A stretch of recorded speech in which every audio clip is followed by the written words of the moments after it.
watching DD India Live, India's voice to the world with me, Deepika, coming up in the next 30 minutes. Israeli Prime Minister Benjamin Netanyahu vows to destroy Hamas and bring home all captives. Meanwhile, orders delegation to leave for Doha for talks on ongoing Gaza truce. Lebanon ends two-year political stalemate, forms new 24-member government. Prime Minister Nawaf Salam pledges financial reforms. Over 40 people killed in a tragic bus accident in southern Mexico. Recovery work underway. Massive landslide in China's Sichuan province. Hunt for 29 missing people currently on. And in sports, India aims for series victory as they lock horns with England in second one-day international in Qatar.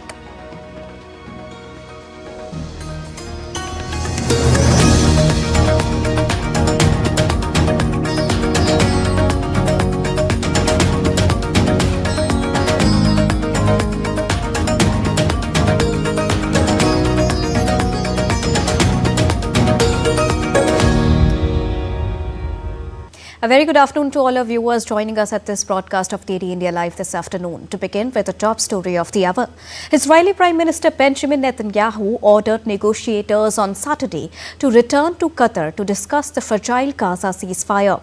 The working-level delegation was authorized to travel to Qatar for technical discussions of the ongoing hostage ceasefire deal after the fifth hostage prisoner swap agreed under the truce was completed on Saturday. Hamas have so far freed 21 hostages, including 16 Israelis, in exchange for hundreds of Palestinian prisoners released from Israeli jails.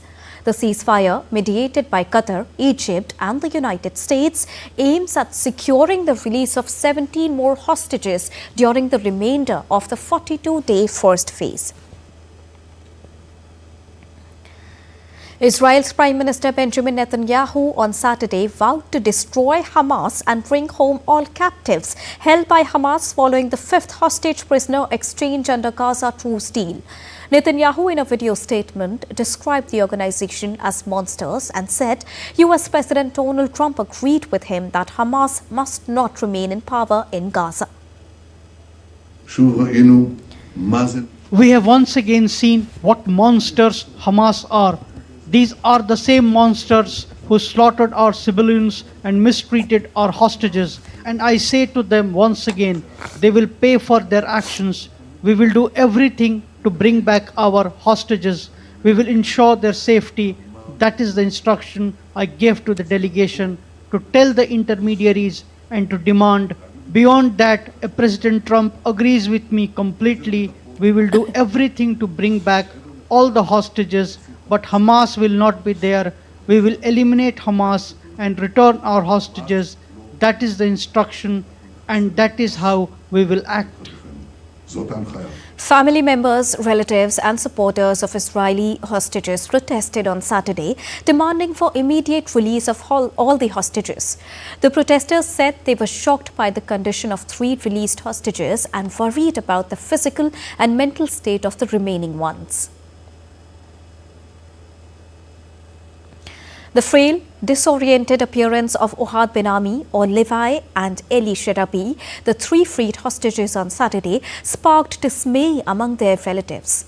The trio appeared thin, weak and pale in worse conditions than the 18 other hostages already freed under the truce. Israeli Prime Minister Benjamin Netanyahu said the sight of the frail hostages was shocking and would be addressed. The families of Thai farm workers held hostage in Gaza for over a year wept with joy and hugged their loved ones as they arrived in Bangkok on Sunday. The 5 Thais smiled as they walked into the arrivals hall at Bangkok's Suvarnabhumi airport after being freed on the 30th of January as part of a ceasefire deal aimed at ending the Gaza conflict. The Thai nationals landed in Bangkok at 7:30 a.m. local time on Sunday and were met by overjoyed relatives and officials from the Ministry of Foreign Affairs. When Hamas attacked Israel on the 7th of October 2023, 31 Thais were abducted, with 23 released by the end of that year and 2 confirmed dead in May last year.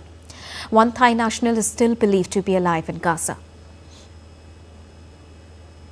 Iran was ready to negotiate with the United States, but with one key condition, that it cannot be done under the framework of maximum pressure policy of US President Donald Trump.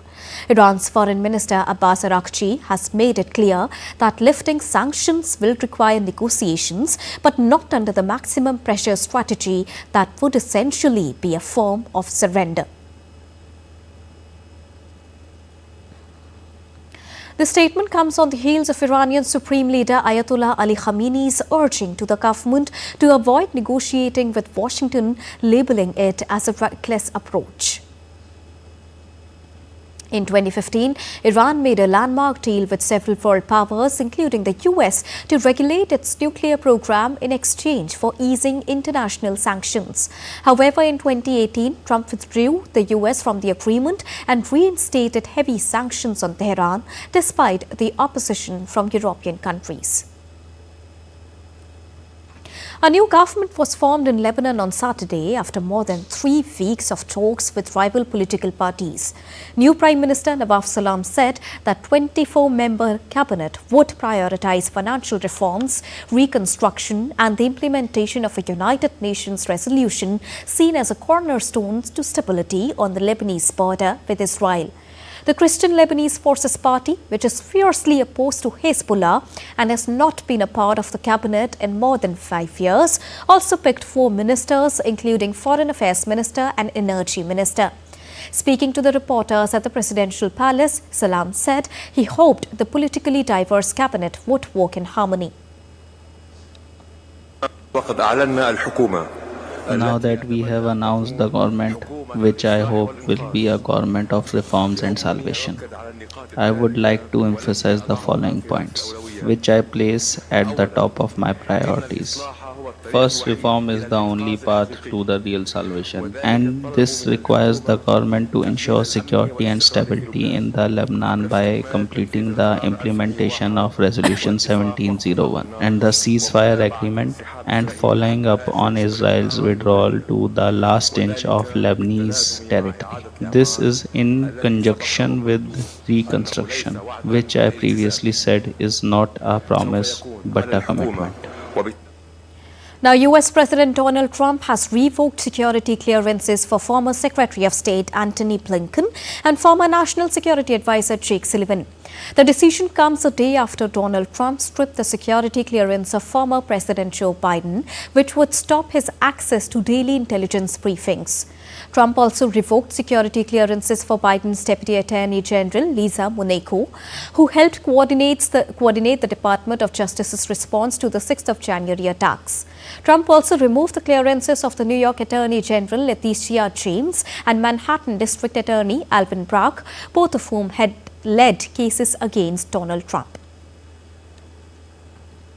Now, Japanese Prime Minister Shigeru Ishiba expressed optimism that his country could avoid higher US tariffs, saying President Donald Trump had recognized Japan's huge investment in the US and the American jobs that it creates. Tokyo has so far escaped the trade war Trump unleashed in his first weeks in office. He has announced tariffs on goods from Canada, Mexico and China, although he postponed the 25% duties on his North American neighbors to allow for talks. The escalating trade tensions since Donald Trump returned to the White House on the 20th of January threatened to rupture the global economy. Ishiba voiced optimism that Japan and the US can avoid a tit-for-tat tariff war, stressing that tariffs should be put in place in a way that benefits both the sides.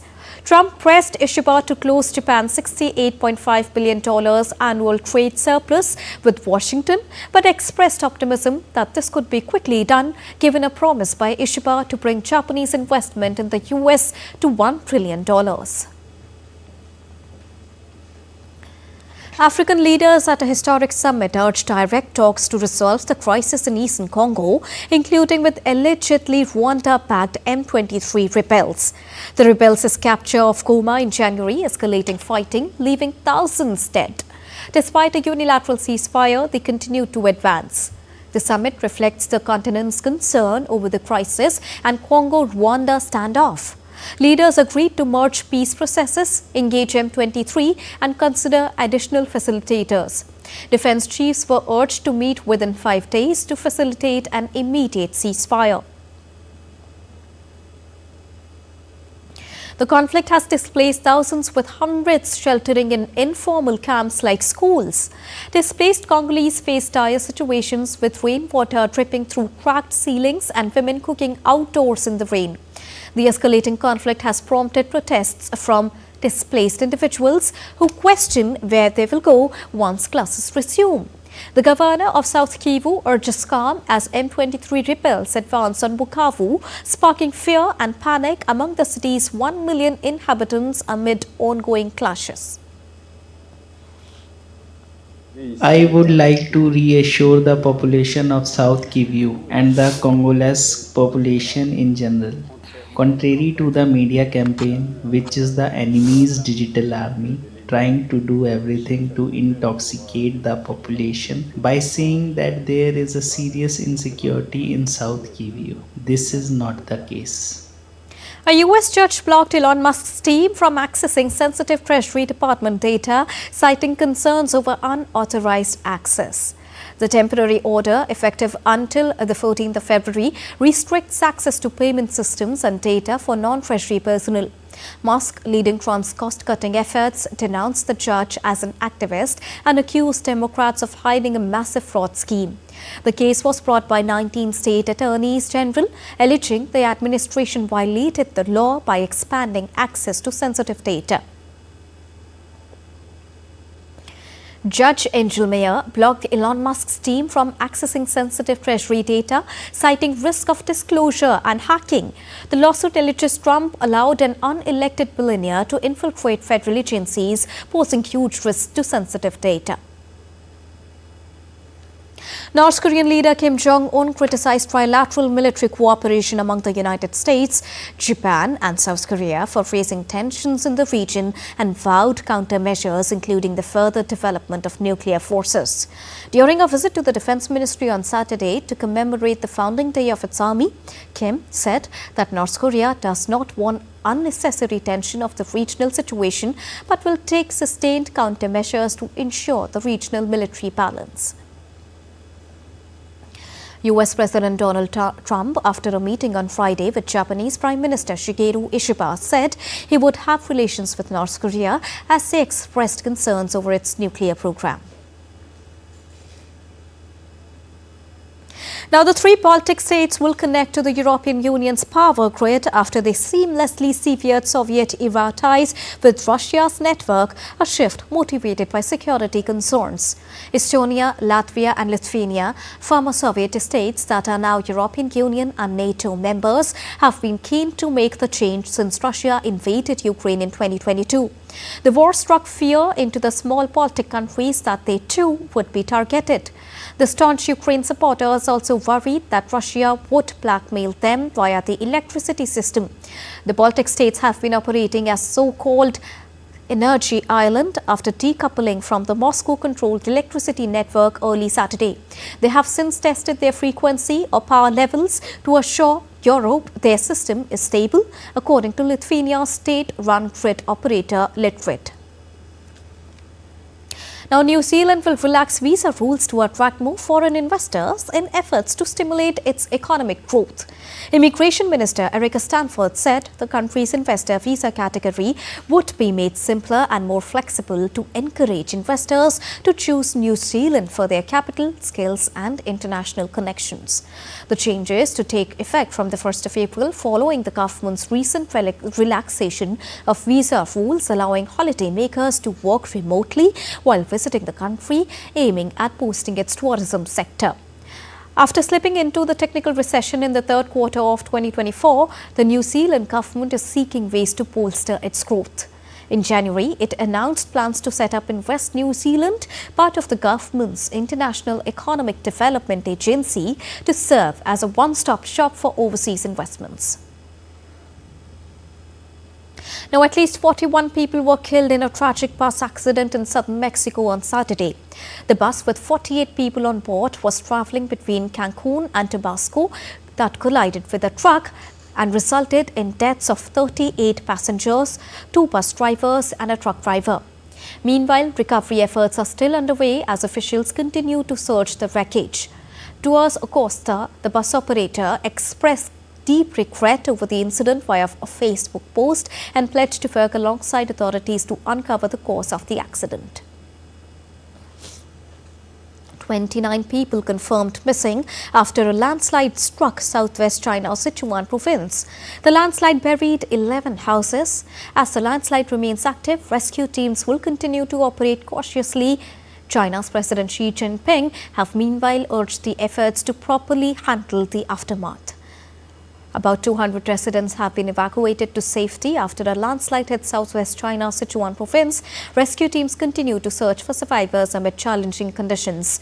The landslide was triggered by recent heavy rainfall and unstable geological conditions. We are heading for a short break, but still to come on DD India Live. Up next, we'll get you all the latest action from upcoming Paris AI Action Summit 2025. BJP registers thumping victory in Delhi, breaking a 27-year streak.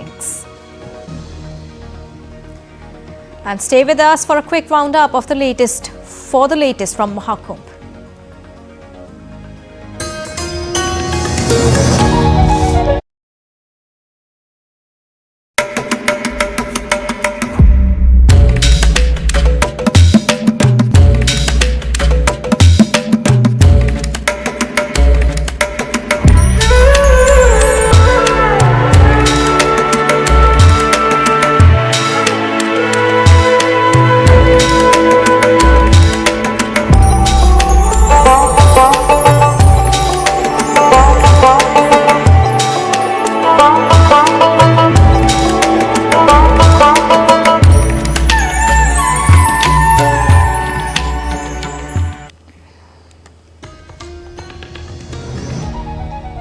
Welcome back after that short break. You're watching DD India Live. Now, the future of AI or artificial intelligence stands at a crossroad. World leaders are gathering in Paris for the AI Action Summit, shifting focus from risk to action. With global governance, ethics and innovation on the agenda, will the summit be able to unite AI efforts? DD India's Taposh Bhattacharya gets us this report. Take a look.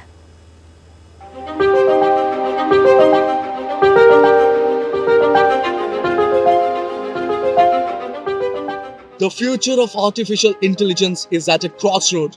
On February 10th, 2025, world leaders, tech giants and experts will gather in Paris for the AI Action Summit, a pivotal moment for AI's global trajectory. Now, what to expect in this particular summit? Unlike the previous summits in Bletchley Park and Seoul, where safety took center stage, France is shifting the focus from risk to action. The agenda? 5 key pillars. First, public interest AI, expanding AI benefits beyond tech giants. 2, future of work, how AI, that is artificial intelligence, reshapes jobs and industries. 3, innovation and culture, boosting AI creativity and inclusivity. 4, trust in AI, ensuring safety, ethics and transparency. 5, global AI governance, striking a balance between regulation and innovation. But this isn't just about policies. France is playing a strategic game. Hosting this summit positions France as a key AI player, balancing US partnership, open cooperation with other countries like China and India, and strengthening European AI independence. And with Mistral AI, the France rising AI champion, valued at over $6 billion, Paris wants to show the world it's not just following the AI race, it's shaping it. Yet the challenges loom. The EU AI Act just enforced just before this summit could tighten AI regulations, potentially restricting innovation. Meanwhile, the new US administration's stance on AI and China's growing influence could also reshape AI geopolitics. The world will be watching. Will the AI Action Summit spark a new era of global AI cooperation, or will competing agendas widen the divide? One thing is certain, AI is no longer just a tool, it's a battleground in a new international polity. With camera person Rakesh, this is Taposh Bhattacharya for DD India from Paris. Moving on, the Bharatiya Janata Party returned to power in New Delhi after a 27 years gap as it has emerged victorious in the assembly elections across Delhi. India's Prime Minister Narendra Modi addressed the party workers at BJP headquarters in Delhi following party's victory at the assembly poll. Prime Minister Narendra Modi said that development of Delhi will be a priority for the double-engine government. After getting big mandate in Delhi Assembly, Prime Minister Narendra Modi arrived at BJP headquarters in Delhi on Saturday. The stage was all set, the party workers were eagerly waiting, and the moment PM arrived, he received a rousing welcome. PM thanked the people of Delhi for the historic mandate and said that the national capital is finally free of Abda. PM Modi said that there is excitement and relief in the minds of the people of Delhi. आडंबर, अराजकता, अहंकार और दिल्ली पर छाई आपदा की हार हुई। आज दिल्ली की जनता ने साफ कर दिया है कि दिल्ली की असली मालिक सिर्फ और सिर्फ दिल्ली की जनता है, जिनको दिल्ली का मालिक होने का घमंड था, उनका सच से सामना हो भी गया। The double-engine government in Delhi will work hard to fulfill the promises and lead the capital to development. Delhi के लोगों का ये प्यार, ये विश्वास हम सभी पर एक कर्ज है। इसे अब दिल्ली की डबल इंजन सरकार दिल्ली का डबल तेजी से विकास करके चुकाएगी। The youth born in the 21st century will now see BJP's good governance in Delhi for the first time. The historic mandate shows the trust in BJP's double-engine government. BJP has returned to power in the national capital after a 27-year wait with a historic mandate. Aam Aadmi Party managed to get 23 seats, while the Congress Party failed to open their account in Delhi for the third consecutive election. Anil Thomas report for DD India. Delhi's outgoing Chief Minister Atishi submitted her resignation to Lieutenant Governor Vinay Kumar Saxena on Sunday following Aam Aadmi Party's heavy defeat in the assembly elections. Now, this year's election resulted in a sweeping victory for Bharatiya Janata Party that surpassed the majority mark with 48 seats. Aam Aadmi Party, or AAP, secured only 22 seats that had earlier secured a whopping 62 seats in the 70-member Delhi Assembly elections. While most AAP heavyweights suffered setbacks, Atishi managed to retain her seat from the Kalkaji Assembly constituency in South Delhi. AAP National Convener and former Delhi Chief Minister Arvind Kejriwal lost his re-election bid in New Delhi constituency to BJP's Parvesh Verma by a margin of 1,200 votes. The Maha Kumbh 2025 in Prayagraj has drawn an overwhelming number of devotees to the sacred Triveni Sangam, which is the confluence of Ganga, Yamuna and Saraswati. With unwavering faith and devotion, more than 40 crore pilgrims have already taken the holy dip, seeking spiritual purification and blessings. With 17 days left for the grand event to conclude, officials anticipate that the total number of pilgrims could surpass an astounding 50 crore. And now let's get you all the sporting action. To begin with cricket, having taken a 1-0 lead in the 3-match series, India will aim for series victory as they lock horns with England in second one-day international match in Cuttack on Sunday. All eyes will be on Indian captain Rohit Sharma as he hopes to find his form, while Virat Kohli could return to the playing 11 after he missed the last game due to injury. Both the players will be eager to make an impact as the hosts look to fine-tune their squad ahead of the Champions Trophy. Kohli needs 94 runs to become the third batter to reach 14,000 runs in ODI cricket, while England need to get their act together, especially in the batting department. The Fit India Sundays on Cycle initiative is gaining ground as hundreds of enthusiasts joined the campaign in New Delhi to create awareness against obesity. Actors, sportspersons and doctors have lent support to the drive that aims to create a culture of fitness and well-being across the nation. DD India correspondent Pratik Narayan Singh reports from Ground Zero. Take a look. Braving winter cold, hundreds of enthusiasts joined Fit India Sundays on Cycle campaign in New Delhi to create awareness against obesity. Actor Amit Sial and member of Indian women's basketball team Prashanti Singh lent support to the noble cause. They said Prime Minister Narendra Modi's initiative is a great way to raise awareness among the new generations and motivate them towards fitness.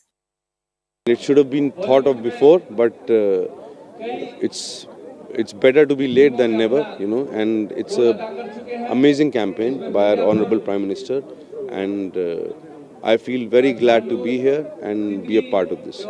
We have to, make Sunday worthwhile, and this cycling idea was absolutely nice. Getting up early in the morning in Sunday, coming up with the, enthusiasm and doing cycling. The circle of the India Gate, it's amazing. The initiative is gaining ground as it encourages people to embrace fitness and adopt a healthier lifestyle. It underscores the importance of physical well-being and healthy body, which are essential for achieving success. The 2-kilometer race began at the Major Dhyan Chand National Stadium and concluded at the same place. I think it's a great initiative, and I think every city in India should do it because we lack fitness, and I see a lot of young people and then middle-aged people also participating in here. So I feel very happy that I think more kids should also join. The Fit India drive aims to create a culture of fitness and well-being across the nation and inspire citizens to incorporate healthy habits. Pratik Narayan Singh's report for DD India. And that's all for this edition of DD India Live, but do let us know your thoughts on the news of the day. For those on the go, you can get all the latest news and updates from India and across the world on the DD India mobile app. The app is available on Android and iOS platforms. Scan the QR code to download it now. We'll be back with more news as it breaks here on DD India. I am Deepika, and from all of us here in New Delhi, thank you so much for watching DD India Live. Namaskar.